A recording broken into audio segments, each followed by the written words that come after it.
In today's video, I'm going to teach you how to delete a custom emoji in Slack.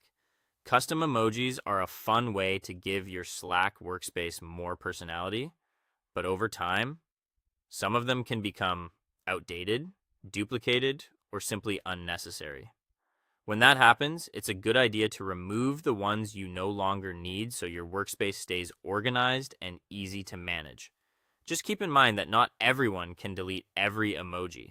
In most workspaces, owners and admins can remove any custom emoji, while regular members can usually only delete emojis they uploaded themselves. So if you don't see the delete option, it may be a permissions issue. To get started, open Slack using either the desktop app or a desktop web browser. Once your workspace is open, go to the top left area of the screen and click on your workspace name in the sidebar. This opens the main drop-down menu for workspace settings and tools. From there, look for the option called Tools and Settings, or in some cases, Administration, and then choose Customize Workspace. Slack will open a dedicated customization page in your browser, and that's where custom emojis are managed.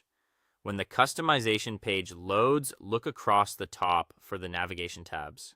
Click on the tab labeled Emoji. This will take you to the full list of custom emojis currently available in the workspace. Think of this page as the main directory for every custom emoji that has been uploaded. Next, go to the search field near the top right of the emoji list. It should say Search Emoji. Type the exact name of the custom emoji you want to remove.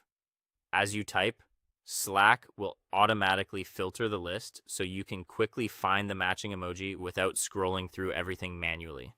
This is especially helpful if your workspace has a large emoji library.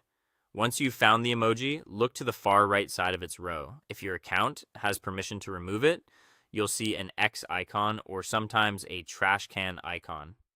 Click that delete icon to begin the removal process. Slack will then show a confirmation message asking if you're sure you want to delete the emoji. Read that prompt carefully because deleting a custom emoji is permanent. Slack will also warn you that the emoji shortcut will stop displaying as an image, and any existing reactions using that emoji will disappear. If you're sure, click the red confirmation button to delete it. After that, the page will refresh and the emoji will be removed from the workspace across desktop, web, and mobile. That's all there is to it. Thank you for watching, and I'll see you in the next one.